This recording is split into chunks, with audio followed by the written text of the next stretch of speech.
made to you so special? Nothing. I'm just a kid from Brooklyn. I'm the biggest, the largest. Been stepping up Brooklyn! Regardless, my daddy told me keep Were you scared of that? No, not at all, huh? Nope, I'm from Brooklyn. You're from Brooklyn, huh? Okay guys, Frank Stout, just a guy from Brooklyn, and I'm here to bring you the top 15 legacy sequel movies ranked. Now there's always some sort of confusion when you try to compare a legacy sequel to a remake, to a reboot. There's just so many of these terms out there, and it can be very confusing. So to be clear, the definition of a legacy sequel is a movie that follows an original movie many years later. It must feature returning characters, your legacy characters, and bring in new characters that will take the story in a new direction. But let's not waste any more time. I want to jump right into my list. So here's my 2 rules. Rule number 1, spoilers. Unless the movie came out this year, hard spoiler warning. Rule number 2 is, and always is, this is a favorites list, not a best list. So the best way that you can talk to me about my list is to show me yours in the comments section. I'd love to see it. Kicking things off at honorable mention number 1 is Tron Legacy, came out in 2010. Story is pretty basic, with Flynn's son Sam going to his arcade, and he's pulled into the same cyber world in which his father, its creator, has been trapped for 20 years. I feel Disney could have done so much more with the world building established. You look at something like the Matrix films that took you in so many directions, for better or for worse. On the other hand, the updated look is stunning, but it does have some of the worst CGI I've ever seen, specifically talking about a de-aged Jeff Bridges. It completely takes me out of the film, and because of this, I seldom look to rewatch this movie. But the rest of the visuals are gorgeous, and the techie soundtrack pounds away at the senses. Plus, I can see Olivia Wilde running around in that outfit for days. Coming in at honorable mention number 2 is Jurassic World, came out in 2013. You get a newer, more modern theme park with genetically engineered dinosaurs. But when the enhanced Indominus Rex escapes, all hell breaks loose. Does anyone else notice the large similarities to 1999's Deep Blue Sea, or am I just going crazy? That being said, this is a pure popcorn film that's just not to be taken seriously. I mean, you got Chris Pratt riding a motorcycle alongside velociraptors. But I do like the back to the basics adventure, and I love Bryce Dallas Howard. The rest of the Jurassic World movies can eat a big fat. And officially kicking off my list at number 15 is Curse of Chucky, came out in 2013. This direct-to-video release has Chucky delivered to an old, almost haunted-looking house, and he terrorizes a young woman in a wheelchair, played by Chucky himself, Brad Dourif's daughter, Fiona. After her family arrives to settle the estate, her niece is given Chucky as a gift. There's some fun shenanigans involving a sexy young nanny and a backstory that goes beyond the original Chucky origin story. And some fans just aren't too keen on that. But it steered Chucky away from the horror comedies like Bride of Chucky and Seed of Chucky and took it back to its child's play roots. I think it's one of the best of the franchise. Coming in at number 14 is Candyman, came out in 2021. The Cabrini projects have been gentrified, and an artist begins to explore the macabre history of Candyman, not knowing that it will unravel his sanity and unleash a terrifying wave of violence that puts him on a collision course with destiny. They expand on the Candyman lore by having a different Candyman mythos for every generation. I really like that. The way they do the kills with imagery using reflections off mirrors is absolutely stunning. The whole movie is gorgeous. The ending has a scene in a police vehicle that felt shoehorned in. It just didn't feel organic to the story and annoyed me a bit. But my biggest gripe is Homeboy gets stung by a bee and never bothers to hit an urgent care or emergency room. Go put some Neosporin on that shit, brother. Coming in at number 13 is Star Wars The Force Awakens, came out in 2015. J.J. Abrams is given the task of rebooting Star Wars, which is ironic because he did the same thing in 2009, rebooting Star Trek. How did he reboot Trek? By using the original Star Wars as a template, which means he's got to do something different this time around, right? Wrong! It's basically the same story with an even bigger Death Star to blow up and a few older characters swapping roles from the original. But it is a fun adventure nonetheless, and what Abrams did do well was add a lot of mystery by introducing characters but not explaining who they are or where they came from. Who are Rey's parents? Who is Supreme Leader Snoke? He set things up very nicely for things going forward. Unfortunately, in the next 2 chapters, that pretty much take a huge steaming pile of shit on the entire franchise. That is one big pile of shit. Coming in at number 12 is Final Destination Bloodlines, came out this year, 2025. The only Final Destination sequel that expands on the rules by showing what would happen if a group of people escaped death's grasp and had generations of children who basically aren't supposed to exist.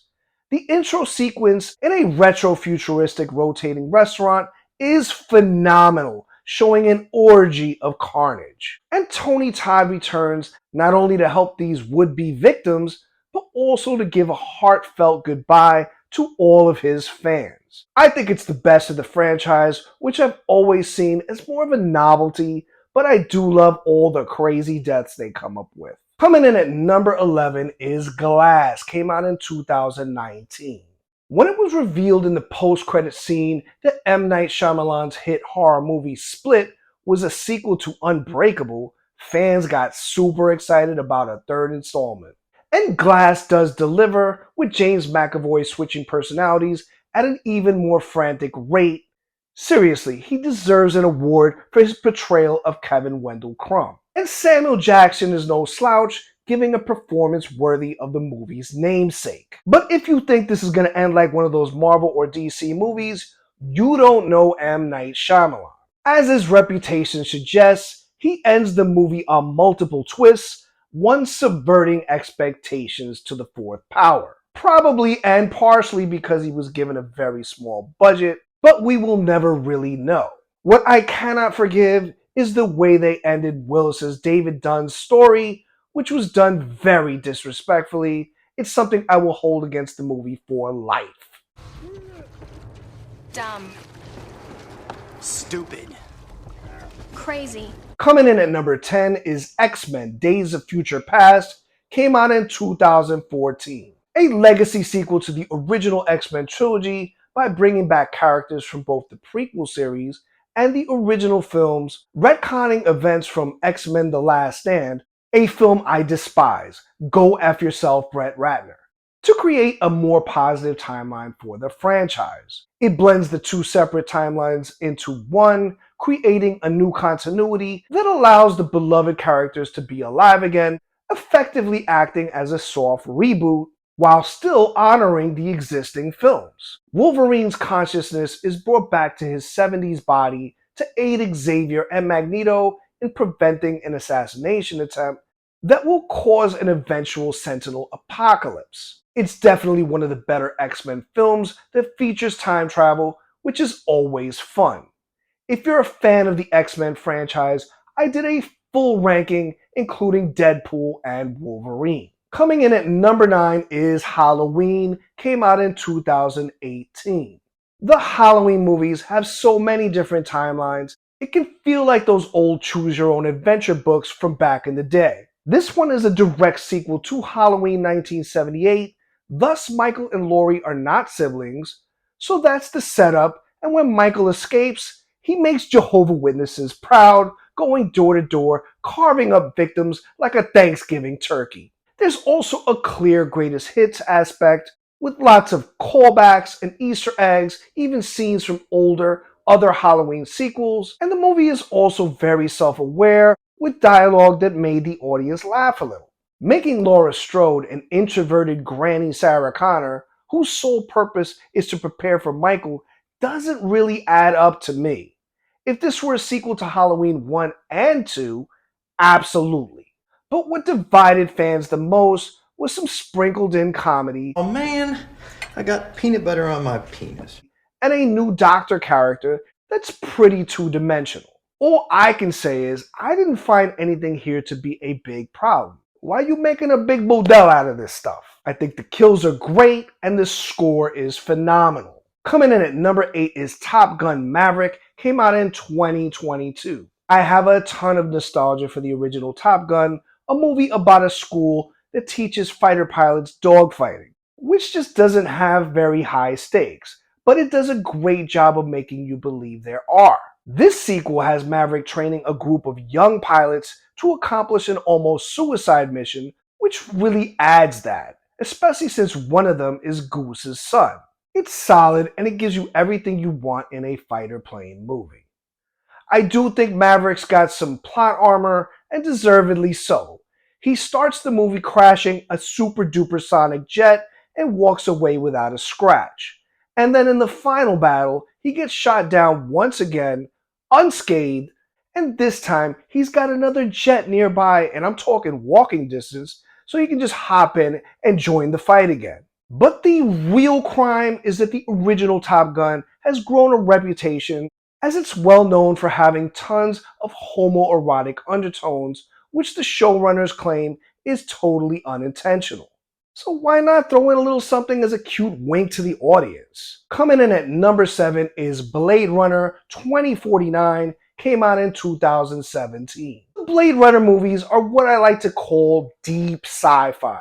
You can turn your brain off and enjoy them for what's on the surface, or you can peel back the onion layers and dissect where the rabbit hole takes you. The movie is downright gorgeous. It expands on the established world building of the original, and it has a stellar cast. Ryan Gosling plays Officer K, your new protagonist, and with the help of his holographic virtual girlfriend Joy, played by the smoking hot Ana de Armas, he must unearth a long-buried secret that has the potential to plunge what's left of society into chaos. Half the time I was amazed and distracted by all the eye-candy visuals. Its plot is pretty complicated, just like the first Blade Runner was. And I'm gonna keep it real and tell you that my dumbass had to go watch an explanation video on YouTube after watching it. Fingers are crossed as I'm hoping to get a third film one day. These movies are masterpieces, but I'm not sure about the kind of profits they make. Coming in at number 6 is Dr. Sleep, came out in 2019.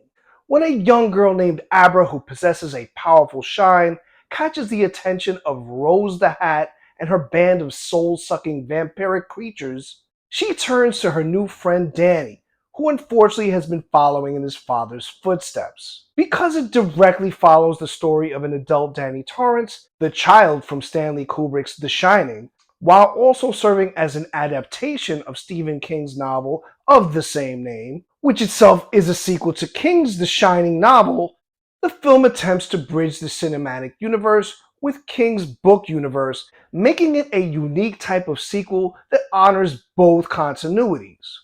The Shining is a colossal horror classic with more of a claustrophobic feel as everyone is stuck up in the Overlook Hotel. Sleep shows you a larger world with other people with abilities and other threats. It kind of feels almost like a superhero universe, but keeping that dark horror edge. But don't get it twisted, this is horror as these vampires prey on children.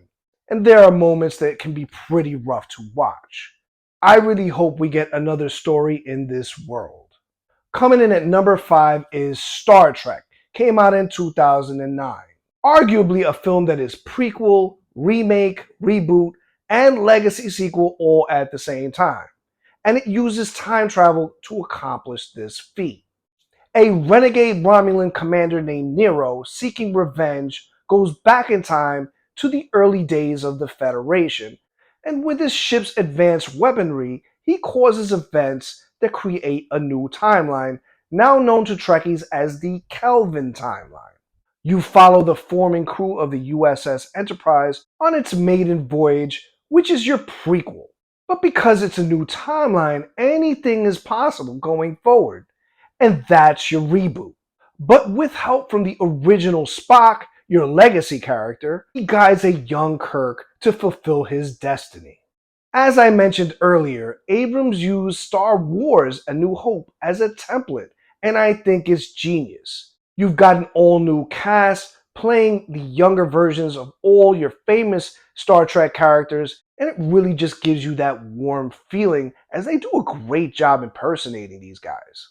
If you're a fan of the Star Trek TV shows and films, I did a huge ranking covering all the classics, and I added some homemade special effects to boot.